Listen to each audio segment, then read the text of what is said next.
From the Muslim ban to his attacks on the press, to openly threatening war on Twitter, Trump has exceeded my worst expectations. It's been 1 year since Donald Trump was elected as President of the United States. I'm still angry. That's the emotion I keep coming back to as I think about today.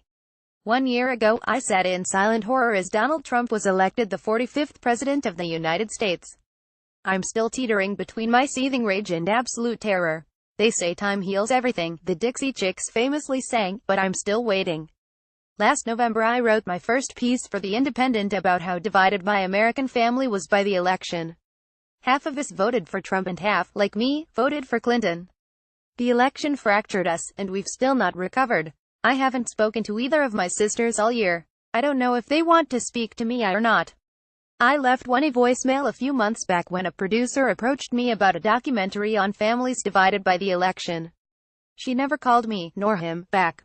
I've been approached by several producers since, and I've told them no, we're not interested. Neither of us are ready to forgive and forget. I, for one, can't forgive. The last 10 months have been more horrible than I ever could have imagined. Literal Nazis marched through our streets. They killed an innocent woman because she dared protest them. The president managed a mealy-mouthed response that was basically a wink in their direction. Evil has been emboldened. Hate crimes are on the rise. White nationalism is mainstream. To my mind, Trump did this. His voters did this.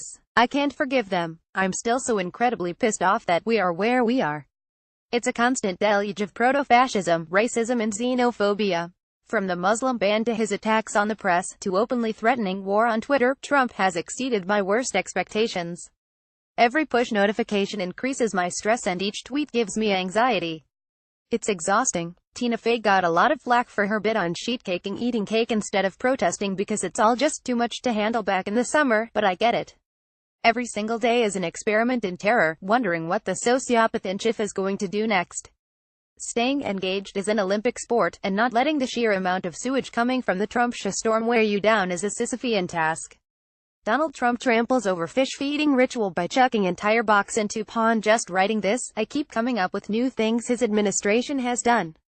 Fired Jim Comey. Called the Gold Star widow a liar. Leaked American intelligence to the Russians in the Oval Office. Alienated our NATO allies by giving a divisive speech, and then shoving the Prime Minister of Montenegro. He's too dumb to know what he can or can't do. He was apparently shocked to learn he couldn't direct the FBI to investigate anyone he wants. When told about the 25th Amendment, which provides the means to remove this sunburnt baboon from office, he had to ask what it is. For all these reasons and so many more than I have the column inches to say, I am still bitter, and I am still so angry at every single American who voted for this monster. What makes me even angrier today than I was a year ago, though, is that these plonkers still support him. Even with no tangible achievements to his name, the red hats still stand lockstep, or should I say goose-step, with the tangerine tyrant they put in the White House. Even as he tries to strip them of health care or pass tax cuts that will make the rich richer, they stick with him. The people who voted for him knew what they were doing and they did it anyway. They're happy, but I don't know how much more of this we can take as a country. There is no silver lining here. A year on from his election and Trump has proven to be worse than we could have imagined. For perhaps the first time in my life, I truly relate to that Dixie Chicks song. I'm still so viscerally angry at every bastard who put us where we are today. A year has passed, but I'm not ready to make nice more about Donald Trump. U.S. election 2016. White nationalists, racism. Reuse content. We use cookies to enhance your visit to our site and to bring you advertisements that might interest you. Read our privacy and cookie policies to find out more.